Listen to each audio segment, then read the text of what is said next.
नमस्कार. मालिकेच्या आजच्या भागामध्ये आपल्याला पाहायला मिळणार आहे की आता मंगळागौरीची तयारी सुरू झालेली आहे. तर सगळेजण छान अशी तयारी करत आहेत. घरात डेकोरेशन चालू आहे. सगळी कामं सुरू झालेली असतात आणि त्याच वेळी इकडे मात्र विचार करत असतात. म्हणत असतात, अगदी मंगळागौरीतील कथेप्रमाणे आत्तासुद्धा माझा उदय या मंगळागौरीच्या पूजेच्या वेळेस आला पाहिजे. खरंच खूप मोठी गोष्ट होईल. मंगळागौरीने गौरीच्या वेळेस हे जर झालं तर खरंच खूप चांगली गोष्ट होणार आहे, असं माझं बोलणं चाललेलं असतं. त्याच वेळी यश तिथे सोप्यावरती बसलेला असतो आणि यश म्हणत असतो की खरंच एकदा का पूजा झाली की मी कावेरीला आणि घरातील सर्वांना माझं आणि कावेरीचं जे नातं आहे त्याबद्दल सांगणार आहे. मला मी माझ्या आणि कावेरीच्या नात्याबद्दल कबुली देईन, असं यश बोलत असतो. परंतु एक गोष्ट घडते, ती म्हणजेच की बाहेर गार्डन एरियामध्ये एक बुके यशने ठेवलेला असतो. त्याला अर्जंट कॉल आला म्हणून तो बुके तिथंच ठेवतो आणि तिथून पुढे जातो. जेव्हा यश पुढे आलेला असतो तेव्हा तो बुके जाऊन तिथे अमृताने घेतलेला असतो आणि अमृता मात्र तो बुके घेते आणि त्याच्यामधलं कार्ड वाचते. त्याच्यावरती लिहिलेलं असतं, यू आर स्पेशल. आणि जेव्हा अमृता ते कार्ड वाचते तेव्हा तिला धक्का बसतो, कारण हे सगळं काय आहे. आणि त्याच वेळी अमृता जी आहे ती तिथं आलेली असते आणि यशच्या रूमकडे येते आणि गालातल्या गालात हसू लागते, लाजत असते. यश मात्र विचार करू लागतो की हे सगळं काय घडतंय, अचानक हे काय आहे, म्हणजे ही अशी का बघत होती, अशी का लाजत होती, हा प्रश्न यशला पडलेला असतो. म्हणजेच अमृताचा एक गैरसमज झालेला आहे. त्याचबरोबर अमृताच्या भूतकाळातील एक सत्य आता मला समजणार आहे आणि कावेरीला सुद्धा जाणीव झालेली आहे की ती यशच्या प्रेमात पडलेली आहे. तर हे सगळं कशा पद्धतीनं होणार आहे, त्यासाठी हा व्हिडिओ शेवटपर्यंत पहा. त्याचबरोबर चॅनलवरती नवीन असाल तर चॅनलला सबस्क्राईब करा, व्हिडिओला लाईक करा. तर यशने गुलाबाचं फूल हातात घेतलेलं आहे आणि तो एकाच गोष्टीचा विचार करत आहे, तो म्हणजे की आता प्रपोज कसं करायचं. मग तो वेगवेगळ्या पद्धतीने प्रपोज करून पाहत असतो. सुरुवातीला तो म्हणतो की खरंच आय लव्ह यू, त्यानंतर मुझे तुमसे बहुत प्यार है, असे वेगवेगळे स्टाईल तो ट्राय करत असतो. आणि दारातून पाहत असतात यशला, त्या म्हणजेच इकडे आता यामी आणि त्याचबरोबर पौर्णिमा या दोघींनाही धक्का बसलेला असतो. या दोघीही विचार करू लागलेले असतात की हे सगळं काय आहे, आपण काय पाहतोय. इकडे माने काय सुरू केलेलं आहे, माने तर इकडे काम सुरू केलेलं आहे, ते म्हणजे अमृताचं आणि यशचं लग्न लावायचं आहे. आणि हे सगळं काय आहे, नक्की यश कोणाच्या प्रेमात पडलाय. तेव्हा यामी आणि पौर्णिमा या दोघींचा प्लॅन सुरू होतो. यामी पौर्णिमाला म्हणते की आपण ही गोष्ट जाऊन आता मला सांगायची आहे. त्यावरती पौर्णिमा लगेच म्हणते चल चल लगेच जाऊया.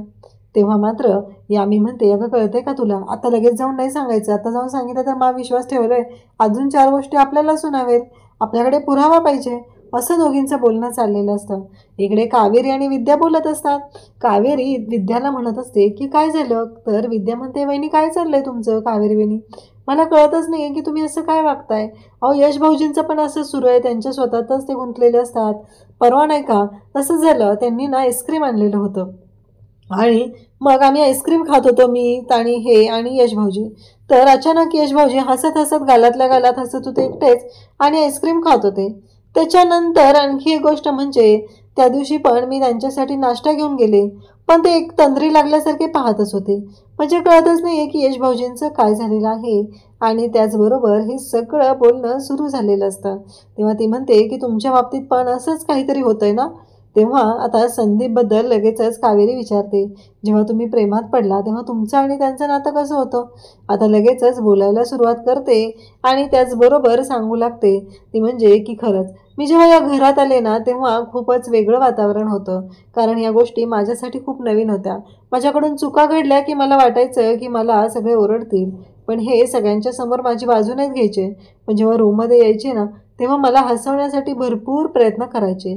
इकडे आणि पौर्णिमा बोलत असतात. पौर्णिमा म्हणते की वहिनी काय झालं, आज जाम खुश आहे तुम्ही. तेव्हा म्हणते की हो. आणि त्याचबरोबर इकडे आता म्हणते की अगं हो खरंच तुला ना सांगायला काही हरकत नाही आहे, मी ना यश आणि अमृताबद्दल बोललेले आहे, ती म्हणजे माधवीशी. मला असं वाटते की त्या दोघांचं लग्न लावून द्यावं आणि त्या दोघांचाही संसार सुखाचा झाला पाहिजे, असं सांगत असते. आणि तेव्हा मात्र मात्र तिथे यामी सुद्धा आलेली असते आणि मा आणि यांचं बोलणं यामीच्या कानावर पडतं. पौर्णिमा म्हणत असते की खरंच लवकरच उडकून टाकूया बार. परंतु मा म्हणतात की नाही, घाई नाही करायची. बघितलं ना मागच्या वेळेस काय झालेलं आहे, त्यामुळं नको. इव्हन आपण ह्या बाबतीत पण घाई केलेली होती, असं बोलणं चाललेलं असतं. आणि त्याच वेळी तिथे आता यामी आलेली असते. यामीही त्या दोघींचं बोलणं ऐकत असते. तर इकडे विद्या मात्र तिची लव्ह स्टोरी सांगण्यामध्ये गुंग झालेली असते. तर कावेरीला यशसोबतच्या आठवणी आठवत असतात. म्हणजे ती यशच्या प्रेमात बुडाली या गोष्टीची जाणीव कावेरीला होत असते. त्याच वेळी इकडे पाहायला मिळतं की विद्या बोलत आहे ते ऐकून कावेरी मात्र विद्याचं बोलणं ऐकत असते. ते माझी खूप काळजी घ्यायचे, सगळ्यांच्या समोर ते माझी बाजू घेत नव्हते, पण जेव्हा मी रूममध्ये असायचे मी खूप रडायचे तेव्हा मात्र तिथे येऊन माझी समजूत घालायचे आणि मला हसवण्यासाठी वाटेल ते प्रयत्न करायचे. इकडे कावेरीला सुद्धा यश तिच्यासाठी जे जे करतो ते इव्हन त्या दिवशी तिचं लेटर यशच्या हाती लागलेलं होतं तेव्हा सुद्धा यशने ते लेटर घेतलं आणि त्या लेटरमधले शब्द होते ते वेगळेच होते आणि तिथं वेगळंच वाचून दाखवलेलं होतं. तिचा मान जपला होता. त्यासोबतच मंदिरात माधवीच्या पायावर नाक घासून कावेरीला माफी मागायची होती तेव्हा सुद्धा यश तिथे पोचला आणि मध्ये हात हे करून कावेरीला या सगळ्यातून थांबवलं होतं. परंतु आता कावेरीला ह्या गोष्टी आठवत असतात आणि विद्या विचारते काय झालं, पण तुम्ही मला हा प्रश्न का विचारलाय, मला कळत नाहीये की तुम्ही हा प्रश्न मला का विचारलाय, असं कंटिन्यू आता ती विचारू लागते. आणि त्याचबरोबर तेव्हा मात्र आता कावेरी म्हणते की काय नाही, चला आपल्याला स्वयंपाक बनवायचा आहे ना, आपण जाऊया, असं म्हणत कावेरी विद्याला घेऊन जाऊ लागते. त्याच वेळी इकडे मा आणि यामी बोलत असतात. यामी म्हणते की मला ना या घरात खूप एकटं एकटं वाटायला लागले.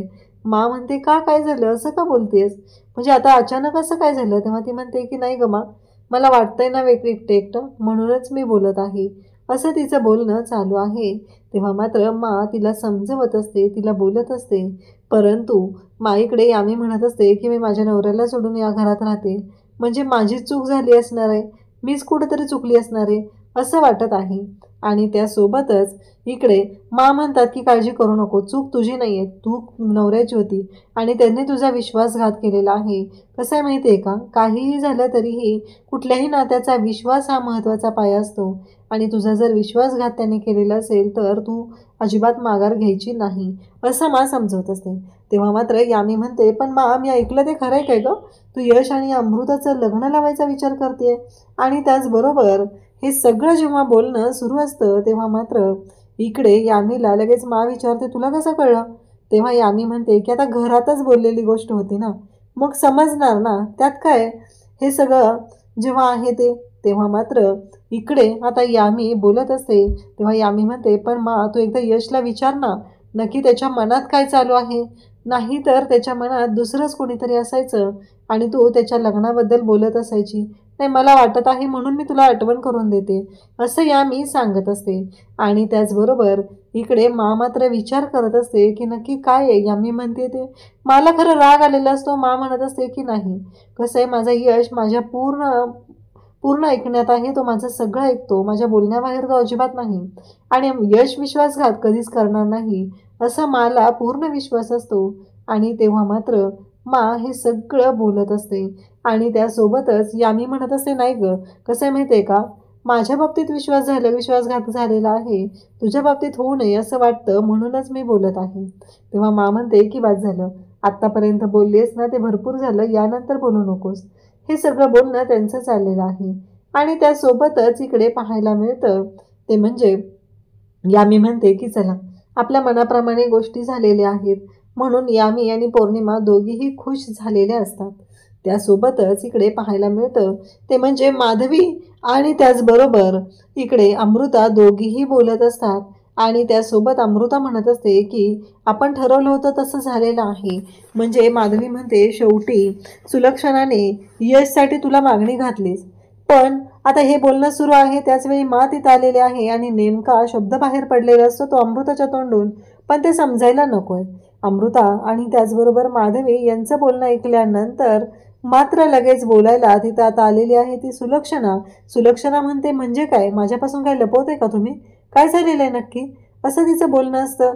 आणि त्यासोबतच इकडे सुलक्षणा म्हणते नाही, काही नाही आहे, लगेच आता इकडे अमृताला त्रास होऊ लागलेला असतो, अमृताला धाप लागलेली असते. सुलक्षणाला म्हणते काय होते, तेव्हा माधवी सांगू लागते की अगं तिला दम्याचा त्रास सुरू झालाय. जेव्हापासून साधना गेली ना तेव्हापासून हा धक्का तिला बसलेला आहे. तेव्हा लगेचच तिला खाली बसवतात, तिची समजूत घालू लागतात, तिला म्हणत असतात की थांब थांब, अगं पण आता काय करायचं हा प्रश्न मला पडलेला असतो. मग माधवी सांगते अगं तिचं इन्हेलर आहे ना ते हॉलमध्ये आहे. तेव्हा इकडे अमृता आपण सांगत आहे की हॉलमध्ये आहे, आपण सगळे तिथे बसलेलो ना तिथंच राहिलेलं आहे. म्हणतात की थांब थांब तू हिची काळजी घे, मी तिच्यासाठी इन्हेलर घेऊन येते.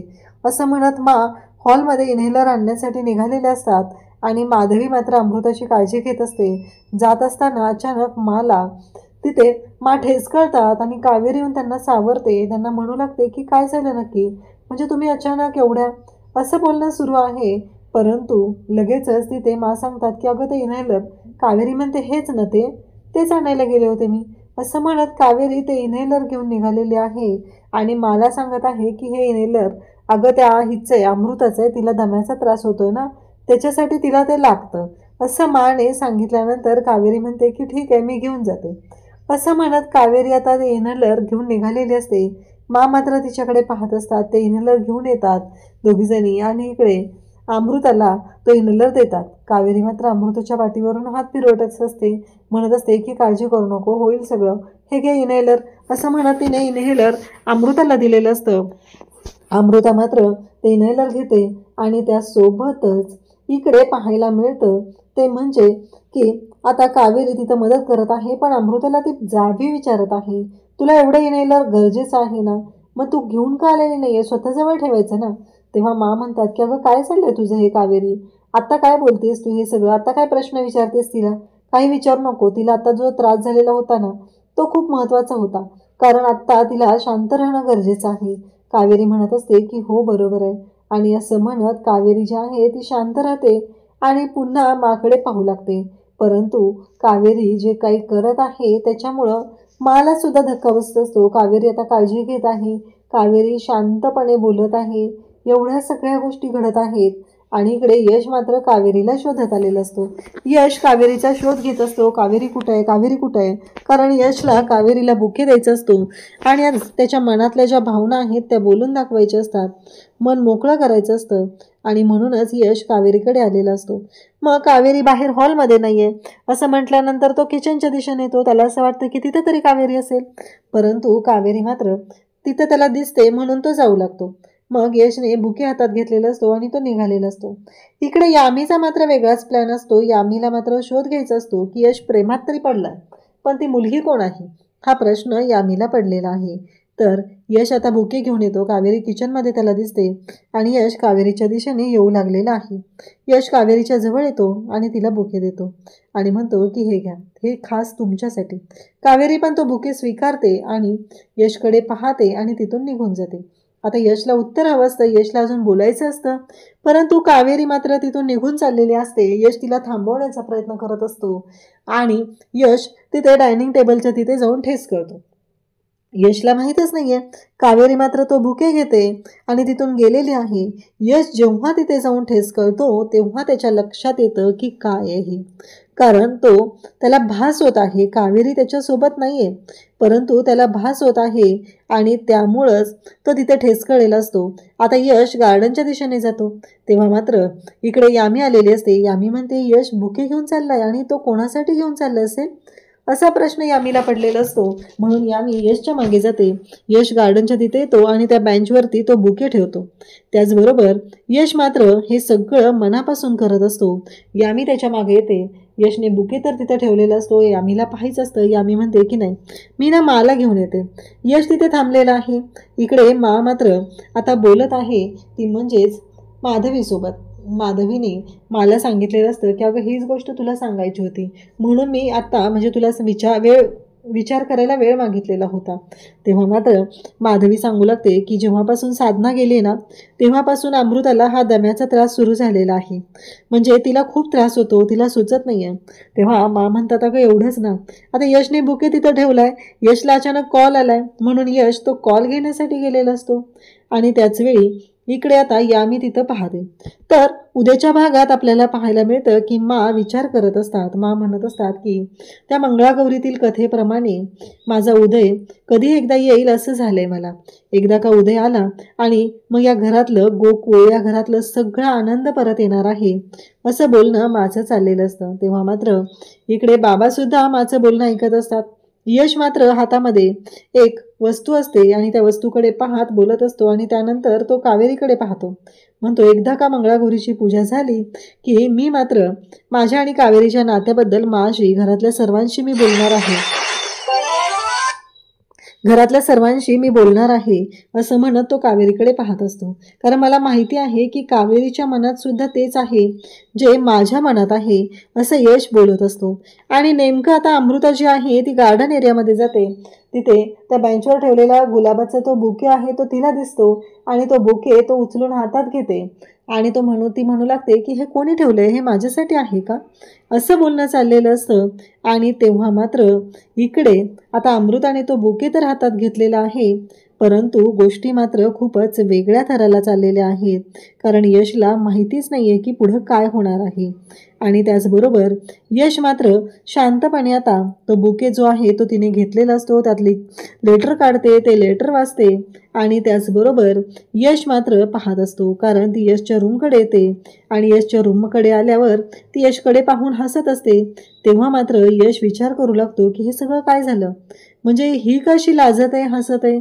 यशला माहीतच नसते की तिच्या लाजण्याचं काय कारण आहे.